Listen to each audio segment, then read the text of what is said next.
glória, glória, glória. Bendito seja Deus que fez o céu e a terra e tudo que nele há. Graça e paz a todos os queridos e queridas do Senhor que estão aqui acompanhando cada dia uma leitura de um capítulo da Escritura Santa do Senhor. Quero dizer que você é muito bem-vindo, muito bem-vinda. Quero agradecer os novos inscritos que estão aqui chegando para a glória de Deus. E adianto para você, amado e amada do Senhor, que você não está aqui por acaso. Deus tem um propósito. Por que você está aqui meditando, alimentando-se desta palavra? Nós estamos maratonando a Escritura Sagrada e nós estamos hoje lendo o livro de Atos dos Apóstolos. Para você que está chegando, nós já lemos o livro do Evangelho de João e ainda temos uma grande jornada pela frente. Por isso eu te peço, se você está sendo abençoado, gostando destas leituras, compartilha, dá o seu joinha, porque este canal, quando recebe estes tipos de ações, ele vai crescendo e vidas vão sendo edificadas. E antes de começar esta leitura, que hoje nós vamos ler o capítulo 27 de Atos dos Apóstolos, quero te convidar a consagrar este momento em que você me ouve e eu consagro este momento que eu leio ao nosso Deus, para que de forma que formos lendo, meditando, compartilhando, o Espírito Santo de Deus venha nos ensinar a respeito desta escritura. Porque, amados, nada aqui está escrito por acaso. Sempre temos algo a aprender.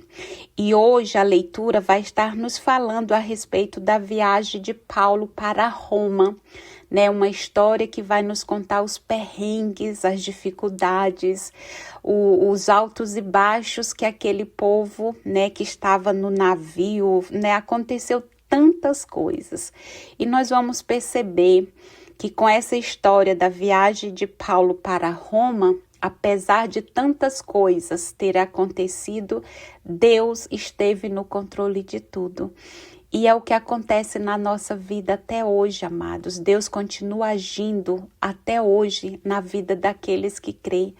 Os planos de Deus, o projeto de Deus, ninguém pode frustrar. Nada impede, nada impedirá aquilo que Deus tem para fazer na nossa vida. E esta leitura, eu aprendo muito com isso. Mas eu quero aqui, em nome do Senhor Jesus, consagrar este momento a Deus, para que Deus possa estar nos conduzindo, enchendo nossos corações com a luz da verdade, que os nossos ouvidos sejam blindados, que os nossos olhos espirituais sejam abertos e assim nós continuemos a avançar na presença do nosso Deus. Assim eu te peço, Pai, em nome do teu Filho Jesus. Amém.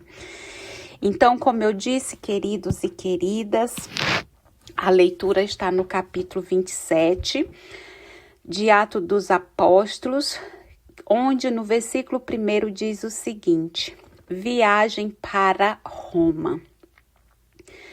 Quando foi decidido que embarcaríamos, lembrando rapidamente que na leitura anterior nós lemos a respeito ali da autodefesa de Paulo, que ele ficou ali se autodefendendo, ao rei Agripa, e onde ele disse que estava sendo julgado por causa da esperança prometida por Deus aos nossos pais, ou seja, aos antepassados, aqueles que acreditaram no Senhor, e onde ele disse que e também pelas causas das 12 tribos, que esperavam conseguir servindo a Deus dia e noite com perseverança, Então ele dizia que era por causa dessa esperança que ele explicava para o rei que estava sendo acusado pelos judeus, Então ele não compreendia, por que que eles não entendiam ou eles achavam tão incrível que Deus ressuscite os mortos. Então, se você não ouviu, eu sugiro que você ouça a leitura anterior do capítulo 26 e nós vamos continuar. Ele também, contou ali para... Além dele fazer a autodefesa, ele também, se dirigia ao rei, falando da ocasião de testemunho, E ali, quando Festo interrompeu com voz alta, que ele estava ficando louco, que toda a inteligência e o saber de Paulo estava levando ele à loucura. E Paulo, ele falou com muita firmeza que não estava ficando louco, mas que ele estava falando a palavra da verdade e que era sensato o que ele estava falando. Então, o rei Agripa ali que escutava ele, disse ainda, se eu continuar te ouvindo um pouco, você vai me convencer a tornar-me cristão. E Paulo olha para ele e fala assim, ainda um pouco ou até mesmo um pouco mais, tomara, que Deus fizesse isso não somente com o Senhor, mas também com todos os que me escutam hoje, tornar-se, como Paulo, mas porém sem corrente, sem julgamento. Então, ali eles achavam, Agripa disse para Festo que Paulo bem que podia, ser posto em liberdade se ele não tivesse apelado para César, para ser julgado por César. Então, depois dessa pequena recapitulação, eu quero começar, então, a leitura do capítulo 27. Amém? Que nos diz o seguinte: viagem para Roma. Quando foi decidido que embarcaríamos para a Itália, lembrando que isso aqui, amados, é Lucas, que escreveu o livro do Atos dos Apóstolos, está reportando essa história. E ele diz: quando foi decidido que embarcaríamos para a Itália, Paulo e alguns outros prisioneiros foram entregues a um centurião chamado Júlio, da coorte Augusta. Embarcamos no navio de Adramítio, que ia partir para as costas da Ásia. E começamos a viagem. Estava conosco Aristarco, macedônio de Tessalônica. No dia seguinte, fizemos escala em Sidônia. Tratando Paulo com humanidade, Júlio permitiu que ele fosse encontrar seus amigos para receber assistência deles. Partindo daí, navegamos rente à ilha de Chipre, pois os ventos eram contrários. Tendo atravessado o mar ao longo da Cilícia e da Panfilha, depois de 15 dias, desembarcamos em Mira, na Lícia. O centurião encontrou aí um navio de Alexandria, que estava de partida para a Itália, e nos transferiu para ele. Durante vários dias, navegamos lentamente e chegamos com dificuldade à altura de Onido. Como o vento era contrário, navegamos rente à ilha de Creta, junto ao cabo Salmone, costeando a ilha com dificuldade. Chegamos a um lugar chamado Bons Portos, perto da cidade de Lassaia. Transcorrido muito tempo, a viagem estava se tornando perigosa, porque o jejum já havia passado. Então, Paulo advertiu: amigos, vejo que a viagem está a ponto de acabar, com muito dano e prejuízo, não só da carga e do navio, mas também das nossas vidas. Mas o centurião acreditou mais no piloto e no armador do que em Paulo. Aliás, o porto não era propício para passar o inverno. A maioria de opinião que se devia partir daí e tentar navegar até Fênix. Vou ler de novo. Aliás, o porto não era propício para passar o inverno. A maioria foi de opinião que se devia partir daí e tentar chegar até Fênix. Este é um porto de Creta, ao abrigo dos ventos noroeste e sudeste. Aí poderiam passar o inverno. Quando o vento sul começou a soprar levemente, eles pensaram que poderiam realizar o que haviam projetado. Levantaram âncoras e foram costeando Creta mais de perto. Pouco depois, desencadeou-se do lado da ilha um furacão chamado Euroaquilão. Incapaz de resistir ao vento, o navio foi arrastado violentamente e ficamos sem direção, passando rente a uma pequena ilha chamada Cauda.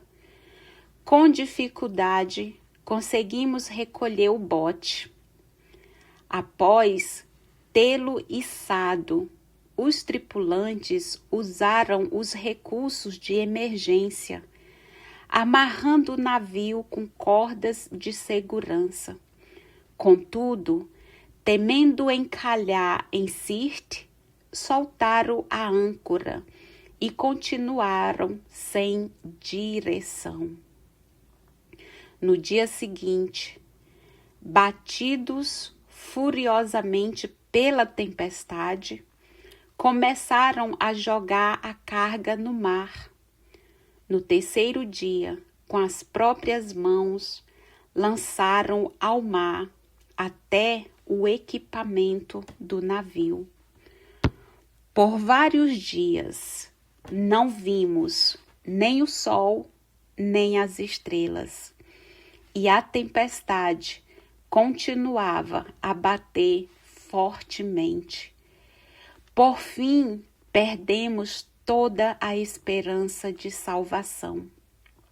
Ou seja, perderam a esperança de sobreviverem. Estávamos muito tempo sem comer nada. Então, Paulo se pôs de pé no meio deles e disse: amigos, se vocês tivessem me escutado e não tivessem saído de Creta, teríamos evitado este perigo e este prejuízo. Apesar disso, aconselho que vocês sejam corajosos, porque ninguém de vocês vai morrer, só perderão o navio. Esta noite me apareceu um anjo de Deus, ao qual pertenço e a quem adoro. O anjo me disse: não tenha medo, Paulo. Você deve comparecer diante de César. E Deus concede a você a vida, de todos os seus companheiros de viagem. Portanto, coragem, amigos. Confio em Deus que as coisas acontecerão como me foi dito. Entretanto, devemos ser arremessados em alguma ilha. Já fazia 14 noites que éramos jogados de um lado para o outro no mar Adriático. Quando aí pela meia-noite os marinheiros viram sinal de terra. Então lançaram a sonda e deu 36 metros de profundidade.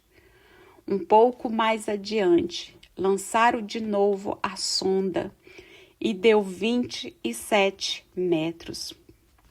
Com medo de que o navio batesse em rochas, eles desceram 4 âncoras do lado de trás do navio e esperavam ansiosamente que o dia surgisse.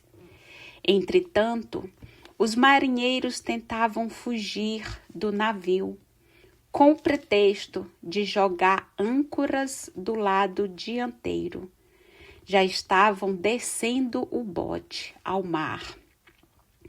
Quando então Paulo disse ao centurião e aos soldados: se eles não ficarem no navio, vocês não poderão salvar-se. Ou seja, se eles não ficassem no navio, eles não poderiam sobreviver. Então os soldados cortaram as cordas do bote e deixaram que ele caísse no mar. Esperando que amanhecesse, Paulo insistia que todos comessem e dizia: já faz 14 dias que vocês estão esperando o jejum, sem comer nada.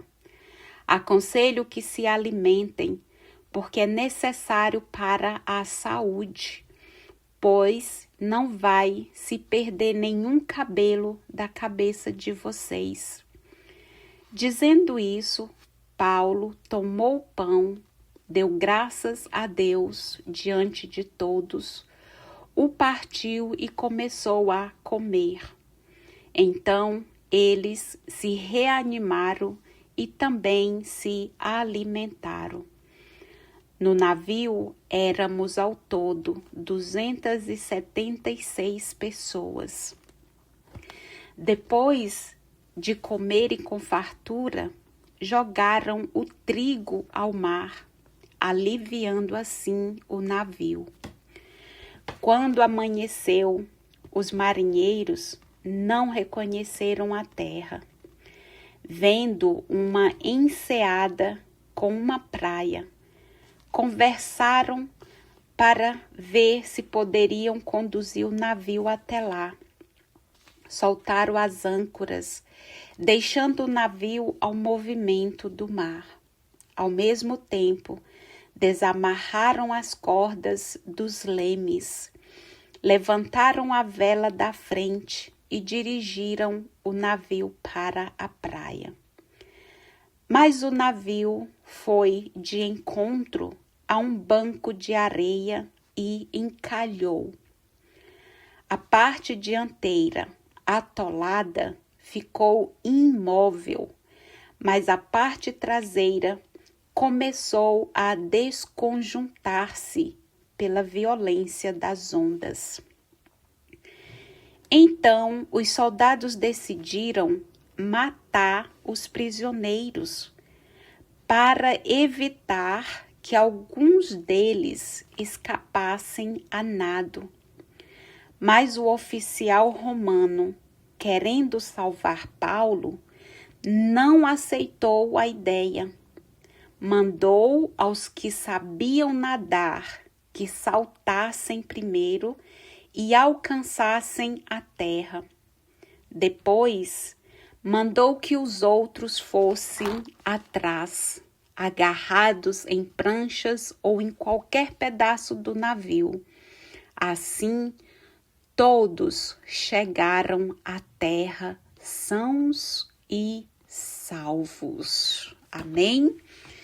Glória a Deus. Esta é para nós, amados do Senhor, a leitura do capítulo 27 de Atos dos Apóstolos. Amém? Percebe aqui, queridos, que quando Deus está conosco, não há tempestade, não há nada que impeça o agir de Deus. Hoje, esta leitura nos mostra aqui que Paulo e os companheiros dele ali dentro do navio, como foi lido, havia 276 pessoas, né? Eles ficaram mais de 14 dias, né? Sendo jogados, lançados de um lado para o outro, navio se quebrando, jogando carga, navio encalhando. Uma situação muito difícil, chega a falta o fôlego, mas Deus falou para Paulo: não tenha medo. É o que o Senhor fala para mim e para você hoje. Não tenham medo, porque o Senhor é conosco. Então, meus queridos, esta leitura, ela não tem nem muito o que ser comentado, porque Lucas, o autor, ele nos conta exatamente aquilo que ele também estava vivendo, porque ele estava junto, né? Então é uma história, por isso que eu acho a palavra de Deus muito interessante, porque aqui tem história para todos os gostos. E nós vamos ver ainda muitas histórias lindas, maravilhosas, de superação, de amor, de fé, de coragem, de percas, de vitórias, porque que é um livro de vida, que é um livro que tem todos os tipos de situações da vida. Eu penso às vezes até que os filmes de Hollywood foram feitos inspirados na Bíblia, porque tudo que mostra nos filmes também tem na Bíblia. Mas eu quero aqui comentar esta leitura, amados, né? Aqui nós vemos nesse capítulo 27, desde o versículo 1 ao 44, que foi lido, Lucas, ele nos ensina, nos mostra aqui que naquele tempo, né, que ele vivia junto aqui com Paulo, naquele tempo, a navegação era muito perigosa. Em qualquer estação do ano, a navegação naquele tempo era muito perigosa, né? Sobretudo a partir do outono, porque era um tempo mais de frio. E o outono, para eles, naquela época, representava o dia do jejum, né, que caía no início do outono, conforme foi lido lá no versículo 9, quando diz aqui que eles, deixa eu achar aqui, ó, transcorrido muito tempo, a viagem estava se tornando perigosa, porque o jejum já havia passado, que era o que eles costumavam fazer. Então foi quando Paulo advertiu eles, né? Amigos, vejo que a viagem está a ponto de acabar com muito dano e prejuízo, conforme você leu. Então o que Lucas está nos ensinando, nos mostrando, é que naquele tempo a navegação era perigosa em qualquer estação, né? Principalmente a partir do outono. E o outono era o dia, né? Nesse período era o dia do jejum que caía no início dessa estação. Então, era praticamente impossível no inverno uma viagem como aquela que eles estavam fazendo. Então, ele ainda nos ensina que a viagem, ela talvez, né, seja compreendida por razões econômicas. Como assim? Porque ele nos diz lá no versículo 38 que aquele navio, ele estava transportando, né, porque lá no versículo 38 diz assim, ó, depois de comerem com fartura, jogaram o trigo ao mar, aliviando assim o navio. Então, o que nos dá a entender é que talvez, segundo a visão de Lucas, a viagem, né, estava ali sendo... A viagem talvez seja empreendida por razões econômicas, porque ele nos explica que o transporte de uma carga de trigo foi lançada ao mar para tentar aliviar a carga. Então, essa leitura também, ela vai apontar para a história, né? Essa viagem, ela lembra a aventura de Jonas também, né? Que eu creio que muitos aqui já ouviu falar da aventura de Jonas. E é também uma espécie de relato de ressurreição, né? Porque Paulo e os seus companheiros, eles escaparam da morte, né? Então, por isso, Lucas, ele também aponta que esta história é uma espécie do relato de ressurreição. Paulo e os seus companheiros, eles escapam da morte. E também tem a parte que fala a respeito da refeição, né? Que essa refeição lembra aquele ato, né? Que Jesus, ele pega o pão ali e divide, compartilha com os seus discípulos. Então, a ressurreição lembra o ato da Santa Ceia, o ato, alguns chamam da Eucaristia, o ato dos efeitos da salvação.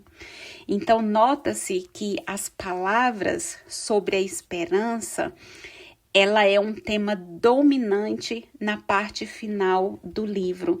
Por que Lucas, ele faz nos chama a atenção para isso, que as palavras sobre a esperança, se torna um tema dominante na parte final do livro, porque quando Paulo, ele fala para os companheiros, né, aconselhou ali que ele se alimentasse, porque era necessário para a saúde, né, porque nenhum iriam perder nem um fio de cabelo, né, então Paulo, ele tomou o pão, ele deu graças a Deus diante de todos, partiu e começou a comer. Por isso que Lucas, ele diz que essa parte aqui lembra o ato da Santa Ceia do Senhor, quando Jesus abençoou o pão e partiu entre eles. Então, esta passagem aqui aponta, lembra, né, que a refeição lembra o ato da ceia e os efeitos da salvação que está em Jesus.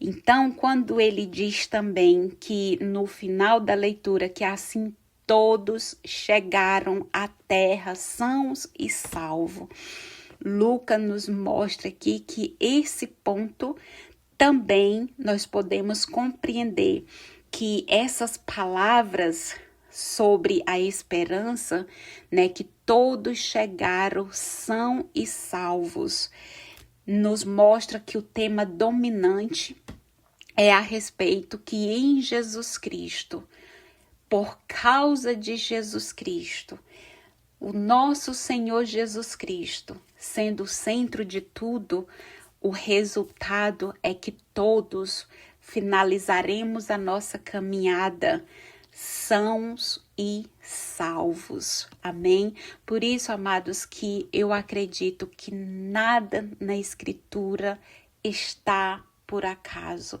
Deus tem significado para tudo. Esta palavra aqui que nos conta a trajetória, as dificuldades, os desafios, o medo, né? Tudo isso que aconteceu aqui nessa viagem de Paulo para Roma com aqueles companheiros deles, né? Companheiros de navio, que eram os passageiros, tripulantes e demais pessoas, que no total foram 276. Por causa, né, que Paulo estava ali, o Senhor não permitiu que nenhum, né, perecesse. Por quê? Porque era necessário que Paulo se apresentasse, comparecesse diante de César. Então, por quê? Porque o plano de Deus nunca é frustrado. E mesmo apesar das dificuldades, das tribulações que a vida nos coloca, no final nós somos mais do que vencedores em todas essas coisas. Então, assim como esta palavra termina dizendo que assim todos chegaram à terra sãos e salvos, assim também acontecerá conosco. Nós chegaremos sãos e salvos, porque o Senhor está conosco. Amém? Que o Espírito Santo possa falar no coração de cada um, que esta palavra de Deus venha te dar certeza e esperança de que você não está só. Eu não estou só, o nosso Deus é aquele que conduz o nosso navio, amém? Deus te conceda um dia de paz, de alegria, de vitória e que você continue firme, segurando naquele que tudo pode. Ele com as mãos fortes, segure bem as suas e você em todas as coisas, em todas as dificuldades e tempestades, nós já somos mais do que vencedores em Cristo Jesus. Amém? Querido Deus, mais uma vez eu te louvo e te agradeço por esta rica oportunidade. Amém e amém.